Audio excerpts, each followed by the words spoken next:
الرجیم بسم اللہ الرحمن الرحیم الحمدللہ الذی ہدانا لہذا وما كنا لنهتدي لولا ان هدانا الله لقد جاءت رسل ربنا بالحق الصلاة والسلام والتحیۃ والاکرام علی سیدنا اسلم ما فی الوجود صلی اللہ فی کل موجود نقطۃ دائرۃ الوجود صاحب اللواء الحمد والمقام المحمود مولانا حول الثقلین جد الحسن والحسین بالقاسم محمد صلی اللہ علیہ محمد وآل بیتہ الطیبین الطاہرین المعصومین المظلومین المنتخبین ولعنۃ اللہ علی اعدائہم اجمعین من یومنا ھذا الی قیام یوم الدین اما بعد فقد قال حق سبحانہ و کتابہ المبین قول الحق بسم اللہ الرحمن الرحیم قل ان کنتم تحبون اللہ فاتبعونی یحببکم اللہ ویغفر لکم ذنوبکم واللہ غفور الرحیم صلوات محمد و آل محمد اللہم صلی علی محمد۔ حضرات گرامی قدر، برادران عزیز، ماتم داران مظلوم کربلا، مولا کائنات کے حوالے سے مولا کائنات کے آستانے پر دشمنان علی قوتوں کو غرضدار لہجے میں یہ بتایا جائے علی نام ہے کامیابی، فتح و ظفر مندی، سربلندی اور کامیابی پائے کے نقطۂ آخر کا، جہاں بنی امیہ کے ظالم و جابر بادشاہ اپنی اپنی قبر کے جہنم میں پہنچ گئے، لیکن علی کل بھی علی تھا، آج بھی علی ہے اور قیامت تک رہے گا۔ علی کی بارگاہ میں قربانیاں کبھی ضائع نہیں جاتی، علی کی بارگاہ میں خدمتیں کبھی برباد نہیں ہوا کرتی۔ علی کے خانوادے کو یہ شرف حاصل ہے، یہاں کوئی بے زر بن کر آیا تو اسے ابو زر بنا کر لوٹایا، کوئی سلمان بن کر آیا تو اسے بکر سلیمان بنا کر بھیجا، کوئی بے پر و پرواز آیا تو اسے سیون کی دھرتی کا شہباز بنا کر بھیجا۔ یہ آستانہ ہے، ذرہ پرور آستانہ ہے، یہاں نیتیں دیکھی جاتی ہے، حیثیتیں جانچی جاتی ہے۔ دنیا اپنا معیار بلند پیش نہیں کر سکتی، کسی آئیڈینٹی کارڈ سے کسی کے شجر نسب کی صحت کا اعلان نہیں کر سکتی سوائے علی کے آستانے کے، لیکن جس سینے پر داغ ماتم ہو اور جس زبان پر علی کا نعرہ ہو، اس کا گلی گلی چوراہے چوراہے کریا کریا ہر ایک موڑ پر یا علی کہنا تو اس بات کی علامت ہے کہ اس کی ماں نے خیانت نہیں کی۔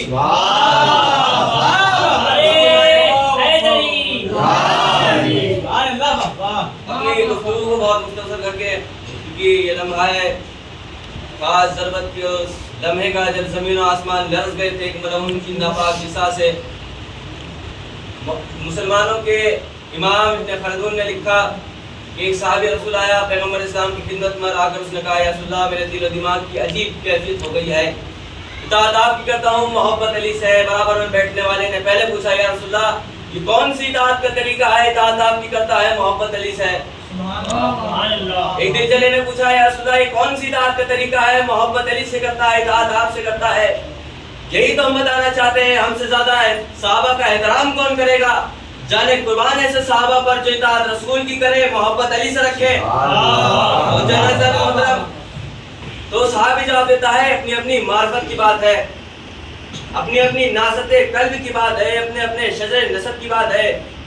اس دل جلے نے پوچھا یا رسول اللہ کون سی اطاعت کا طریقہ ہے، محبت علی سے کرتا ہے اطاعت آپ کی، بھائی محبت بھی رسول سے کرو۔ تو صحابی جواب دیتا ہے بھائی رسول کی اطاعت کی جا سکتی ہے، محبت نہیں کی جا سکتی۔ کہا کیسے؟ کہا رسول ہمارے دوست نہیں ہو سکتے، رسول تو اللہ کے دوست ہیں، کیا تو رسول سے محبت کر کے اللہ کی محبت پر ڈاکہ ڈالنا چاہتا ہے؟ کہا کیسے کہ قرآن نے اعلان کیا سورہ مبارکہ آل عمران میں قل ان کنتم تحبون اللہ فاتبعونی یحببکم اللہ ویغفر لکم ذنوبکم واللہ غفور الرحیم۔ اے میرے حبیب ان سے کہہ دو اگر اللہ سے محبت کرنا چاہتے ہیں تو میرے رسول کی اتباع کرو۔ اتباع ہے رسول کی، یعنی رسول کی اطاعت کی جائے گی، یہ قرآن کا حکم ہے، علی سے محبت کی جائے گی، یہ قرآن کا حکم ہے۔ محترم یعنی اطاعت رسول کی جائے گی، یہ قرآن کا حکم ہے۔ وہ صحابی نے اپنے سوالات کی تکرار کی، رسول اللہ پوچھتے ہیں اپنے سوال کو پھر دوہرا، صحابی کہتا ہے یا رسول اللہ جب میں آپ کی بزم میں بیٹھتا ہوں اور علی آ جاتے ہیں، نگاہ آپ کے چہرے پر رہتی ہے، دل علی کو سجدہ کرنے کو جی چاہتا ہے۔ نگاہ آپ کے چہرے پر رہتی ہے، دل علی کو سجدہ کرنے کو جی چاہتا ہے۔ یعنی نگاہ کا تعلق احترام سے ہے، اطاعت سے ہے، اور دل کا تعلق محبت سے ہے، اس لیے دل اس قبلے جا کی طرف جھکتا ہے، نظر آپ کے چہرے پر ٹھہر جاتی ہے۔ تو رسول اسلام پوچھتے ہیں وہ صحابی صلوات محمد علیہ کے چہرے پر ٹھہر جاتی ہے، تو مولا نے پورا مسئلہ ہی حل کر دیا۔ کہا جب علی کی محبت تیرے دل میں کسی موجن سمندر کی طرح، کسی متلاطم سمندر کی طرح موجے مارے تو تجھ پر واجب ہے اپنی ماں کے قدموں کو بوسہ دیا کر۔ واجب ہے اپنی ماں۔ صحابی کہتا ہے یا رسول اللہ میری ماں تو مر گئی۔ کہا اگر تیری ماں مر گئی تو اپنی ماں کی قبر کو بوسہ دے۔ آپ نے توجہ نہیں، بڑی آسانی سے سن لیا جملہ عزیزان محترم۔ اگر تیری ماں مر گئی تو اپنی ماں کی قبر کو بوسہ دے، یعنی علی کی محبت کی تعلیم دینے والی ماں اگر مر بھی جائے تو اس کی قبر کو بوسہ دینا بدعت نہیں، شریعت ہے۔ عزیزان محترم، اگر علی کی محبت کی تعلیم دینے والی ماں اگر مر بھی جائے تو اس کی قبر کو بوسہ دینا بدعت نہیں، شریعت ہے۔ یعنی اگر قبروں پر جانا، قبروں کا احترام کرنا، قبروں پر بوسہ دینا شریعت میں بدعت ہوتا۔ پیغمبر اسلام کبھی بھی اپنے صحابی کو یہ تعلیم نہ دیتے۔ وہ صحابی کہتا ہے یا رسول اللہ میری ماں تو میرے بچپن میں مر گئی تھی، مجھے تو اس کی قبر کا نشان بھی نہیں معلوم کہ اس کی قبر کہاں ہے۔ کہ اگر تجھے اس کی قبر کا نشان بھی نہیں معلوم تو اپنے گھر جا، زمین پر بیٹھ، انگلی سے اپنی ماں کی شبیہ بنا اور اسے بوسہ دے۔ جو آپ نے کیا سنا؟ اپنی انگلی سے اپنی ماں کی قبر کی شبیہ بنا اور اسے بوسہ دے۔ یہ تیری ماں کی قبر کا بوسہ حقیقی قبر تک پہنچے گا تو یہاں کی زری کا بوسہ حقیقی زری تک پہنچے گا، یہاں کے رب کا سلام حقیقی رب تک پہنچے گا۔ تو رسول اسلام نے پورا شرعی مسئلہ حل کر دیا۔ کہا کہ اگر اصل پر پہنچنا ممکن نہ ہو تو شبیہ بنانا بدعت نہیں، عبادت ہے۔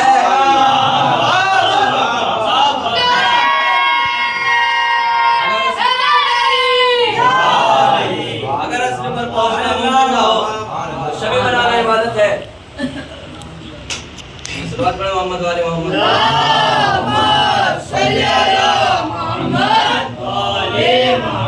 صحابی کہتا ہے یا رسول اللہ میں نے تو آپ سے علی کی محبت کا اظہار کیا تھا، اس سے ماں کی قبر کا اور علی کی محبت کا، ماں کے قبر کے بوسے کا، ماں کے پیروں کے بوسے کا آخر تعلق کیا ہے؟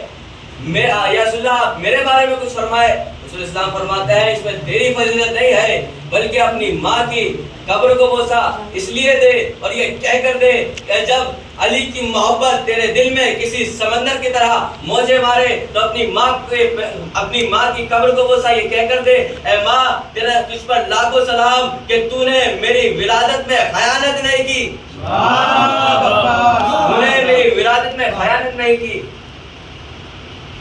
اپنی ماں کی قبر کو بوسہ اس لیے دے اور یہ کہہ کر دے کہ تو نے میری ولادت میں خیانت نہیں کی۔ عزیزان محترم، یہ علی کا ذکر، یہ علی کی آواز، علی کا لہجہ شرافت حسن نسب کی دلیل ہے۔ یہ تو بعد میں سوچا جائے گا مومن کون ہے، منافق کون ہے، پہلے یہ تو معلوم چلے کہ شجر نسب کس کا درست ہے۔ کلمہ پڑھنا بہت آسان ہے، تصدیق کرنا بہت مشکل ہے۔ عزیزان محترم،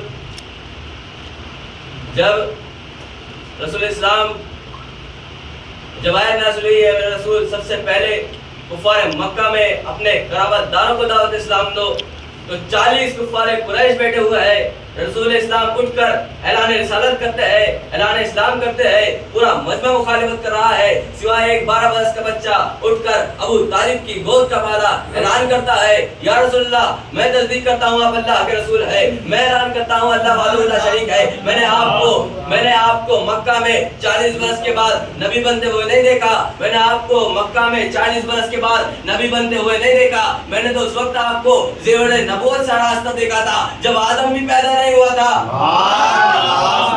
میں نے تو اس وقت آپ کو زیور نبوت سے راستہ دیکھا ہے جب آدم بھی پیدا نہیں ہوا تھا۔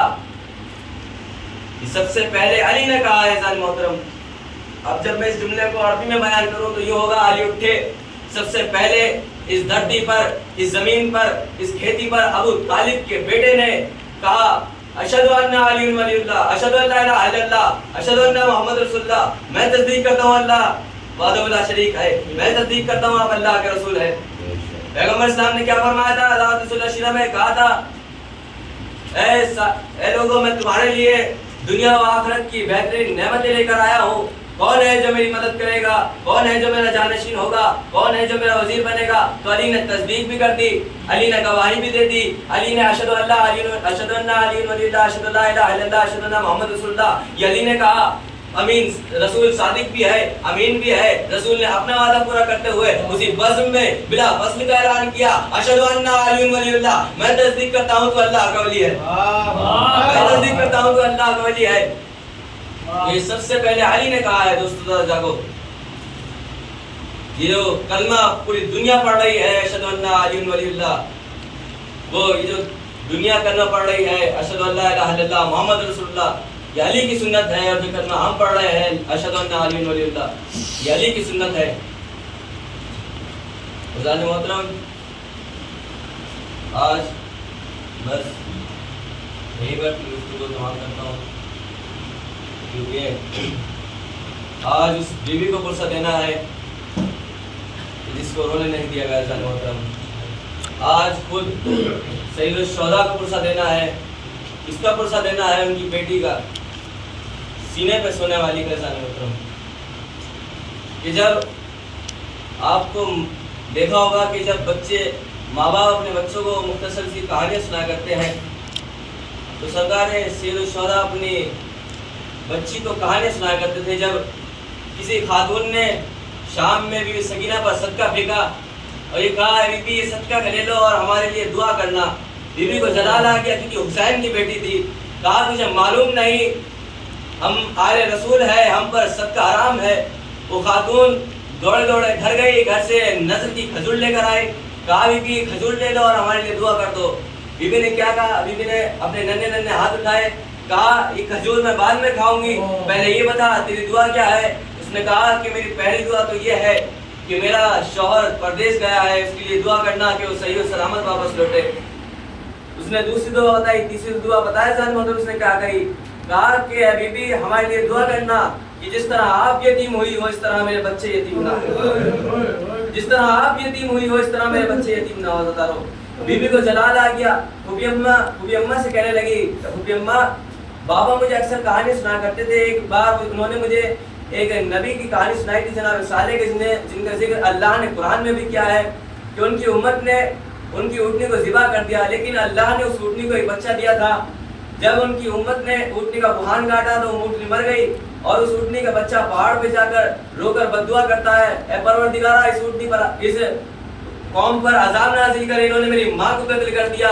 تو میرے بابا کہتے تھے کہ اللہ نے اس قوم پر عذاب نازل کر دیا تھا۔ بی اماں میرا ایک سوال ہے، بی بی سمجھ گئی کہ بی بی کو جلال آیا ہے۔ بی بی سکینہ کہتی ہے کہ اس اونٹنی کے بچے کا مقام زیادہ تھا یا میرا مقام زیادہ ہے؟ جب اس اونٹنی کے بچے نے بددعا کی تو اللہ نے اس قوم پر عذاب نازل کر دیا۔ وہ بھی اماں میں دعا کرتی ہوں، آپ آمین کہنا، میں ان کے خلاف بددعا کرنا چاہتی ہوں جو ہمیں تعزیہ مارا کرتے ہیں۔ بی بی کہتی ہے بددعا کرنے سے پہلے اپنے بابا کے سر کو دیکھ لینا، تمہارے بابا نے بددعا نہیں کی۔ امام سجاد کہتے ہیں سب سے زیادہ مجھے سفر میں سکینہ کے سوالوں نے رلایا۔ جب حرم کے نزدیک قافلہ روکا گیا تو آپ نے دیکھا ہوگا کہ یتیموں کو بہت خواہش ہوتی ہے کہ ان کے سر پر کوئی ہاتھ رکھے، انہیں کوئی اپنے کلیجے سے لگائے۔ تو جب حرم کے نزدیک بیویوں کے ہاتھ کھولے گئے نا تو سب سے پہلے بی بی سکینہ اپنے بھیا کے گردن میں باہیں ڈال لی، اور جیسی باہیں ڈالی نا تو سید سجاد کہتے ہیں آہ، جیسی انہوں نے آہ کہا نا بی بی کہتی ہے بھیا یہ آہ کیوں کیا؟ کہا کہ یہ لوگ مجھے دھوپ پر بیٹھاتے ہیں، میری یہ زنجیریں دب جاتی ہیں، اور جب کوئی مجھے ہلاتا ہے تو یہ زنجیریں کھینچتی ہیں تو ان کے ساتھ ساتھ میری کھال بھی کھنچنے لگتی ہے۔ تو جب بھی بی بی سکینہ کو پانی ملتا تھا تو وہ اپنے بھیا کی ہتھکڑیوں پر ڈالنا شروع کر دیتی تھی۔ امام سجاد کہتے ہیں بی بی کیا کر رہی ہو؟ کہا بھیا آپ نے ہی تو کہا ہے کہ میری زنجیریں گرم ہے، میں ان کو ٹھنڈا کر رہی ہوں۔ عزیزانو بس آخری روایت ایک بہت بڑے علامہ تھے سید ابراہیم دمشقی، ان کو اللہ نے صرف 4 بیٹیاں دی تھی۔ ایک دن ان کی بیٹی نے خواب میں دیکھا کہ بی بی سکینہ آئی اور کہہ رہی ہے اپنے بابا سے جا کر کہو کہ میری قبر میں پانی آ گیا ہے، اس کی تعمیر کر دے۔ جیسے ہی خواب ابراہیم دمشقی کی بیٹی نے ان کو سنایا، ابراہیم دمشقی کہتے ہیں اپنا خواب اپنی بہنوں کو نہ سنانا، کیونکہ آئمہ کی قبر کھودنا حرام ہے، اسی طرح ان کے بچوں کی قبر بھی کھودنا حرام ہے۔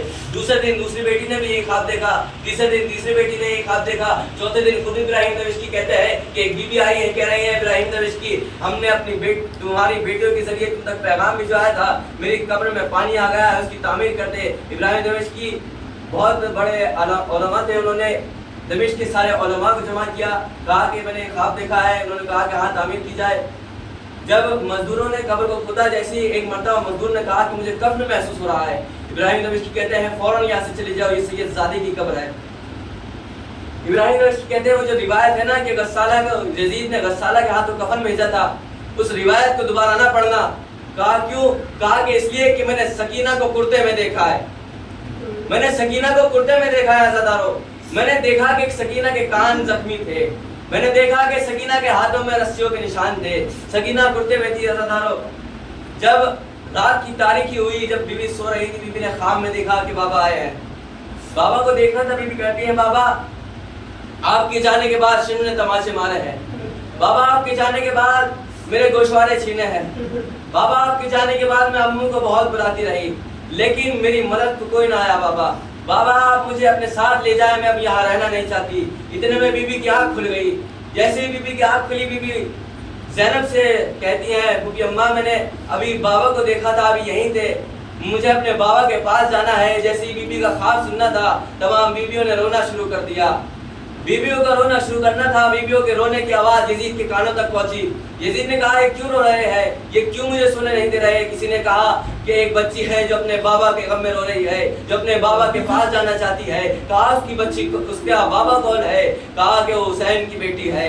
کہا حسین کا سر اس کے پاس دے دو۔ ایک تشت میں حسین کا سر رکھا گیا، اس پر ایک کپڑا رکھا گیا، بی بی کے پاس لے کر جیسے ہی وہ تشت آیا، بی بی نے کہا مجھے اب کوئی کھانا نہیں چاہیے، مجھے اب کوئی پیاس نہیں لگی۔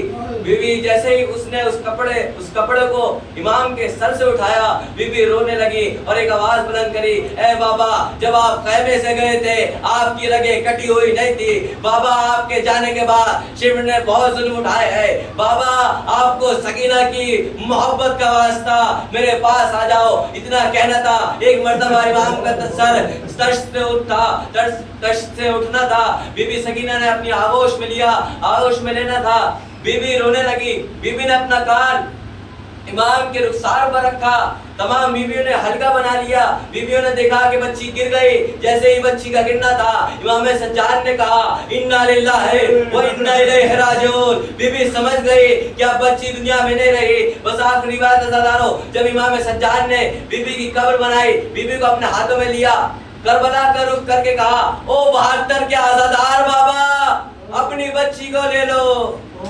انا للہ و انا الیہ راجعون۔